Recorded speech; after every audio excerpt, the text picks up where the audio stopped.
Hey guys, welcome to another video, and in today's video we are going to review MSM Extended for the K20 Pro. I've been using it for the last 24 hours. This ROM is of course based on Android 11 and we recently did an install and preview for this particular ROM. Now, as I mentioned in the install and preview, this is an initial build, so I did expect a few bugs, and this is going to be a short review because this is not really ready for you to use it as a daily driver. But before we do all of that, if you haven't already, please subscribe and hit the notification bell icon so that you get notified every time I upload a video. And you can also support us by clicking the join button. We have very basic plans starting from 29 rupees in Indian currency and much more, which gives you access to exclusive content. You can request videos and much more. Also, please join our Telegram channel for a lot of fun. Now, without further ado, hello awesome people, welcome to Smartphone Tutorials. My name is Kailash. Let's get going.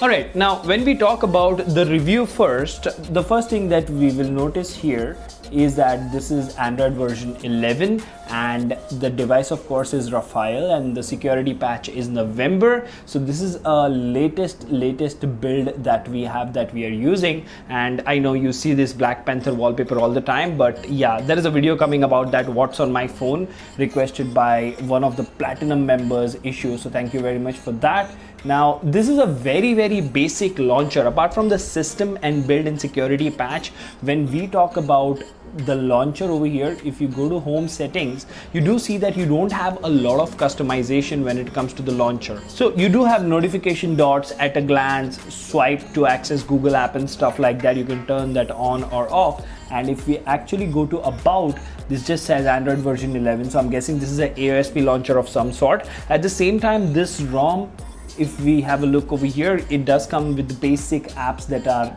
there, but as you can see, I've preloaded it with a lot of applications and I have been using it as my daily driver. We have dual SIM as well. So in a major part of this, we will be talking about a few bugs that I did encounter, and that is the reason you would notice that I have not even installed or tried installing ANX or Gcam for that matter. But yes, most of my applications, when it comes to day-to-day usage, this pixel-esque animation and all that stuff, it works perfectly fine. The phone as a daily driver would work just fine. But when we talk about one major annoying bug, if you see over here, yeah, the multitasking just doesn't work in navigation button. And if I go ahead and enable the Google gestures or gesture navigation, what exactly happens is the home swipe, when you swipe up from the center to go home, that doesn't work as well. So those have been a few bugs for me which have been really annoying, and to be honest, in the last 12 hours I have been contemplating to review this or not,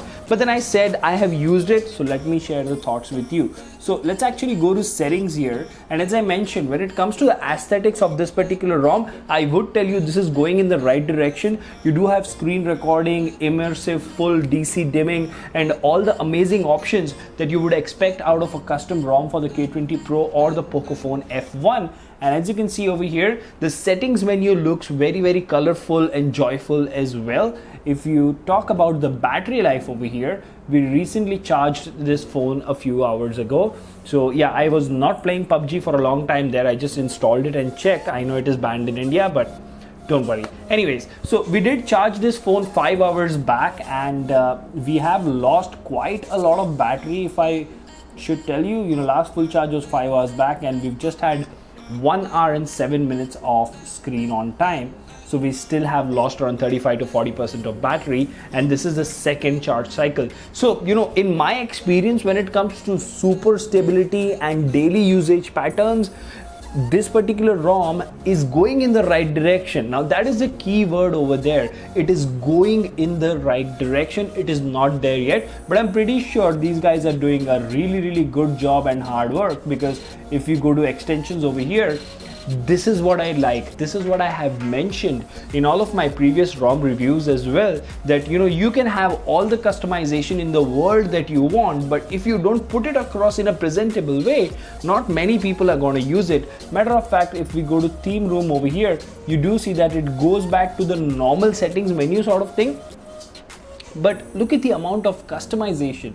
If you go to system theme, you have a lot of system themes over here, and they do work on the fly. So that's something nice. We're gonna stick to Google Dark. That is what I like. And that was a theming section. If you go back, you go to buttons, and you do have something customization for volume buttons. You do have decor room. You have ambient display. Okay, FOD, finger off display, works just fine despite being an Android 11 ROM, so that is not a concern over here. Apart from that, if you go to gestures over here, okay, AOSP gestures and all the other gestures that are available. You do have lock screen settings over here and media artwork. There you go, lock screen notification count.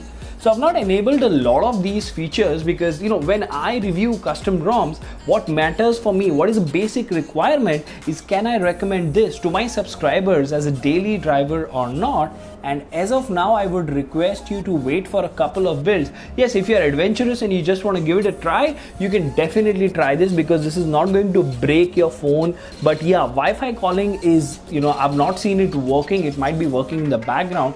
But if we go to navbar over here, say you go to system navigation and you select gesture navigation and you go to the settings of gesture navigation, you do have haptic feedback. Now look at this.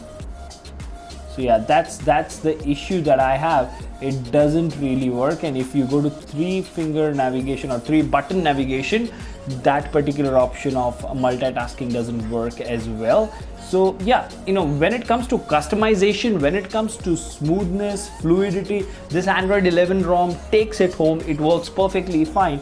Even when you talk about gaming, things like PUBG and all, they work just fine. Even high-end games like PUBG, Call of Duty Mobile, they work. But yes, the battery drain is there.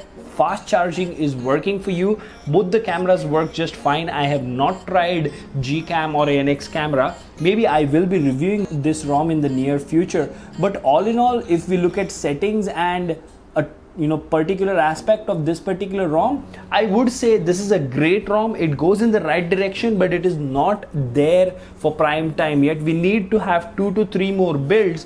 But yes, the features and the smoothness is amazing. It is very, very promising. So, you know, my verdict as of now, this ROM gets a 5 out of 10 because it is an initial build.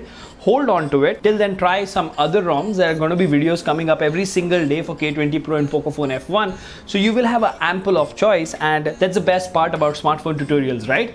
I do the flashing, I do the testing, you look at the videos and you support me and you get to decide which ROM to flash or not. So let me know in the comment section, what do you think about this quick review? And if you've not, please subscribe. Until the next one, this is Kailash signing off at Smartphone Tutorials. Keep smiling. Take care. Goodbye.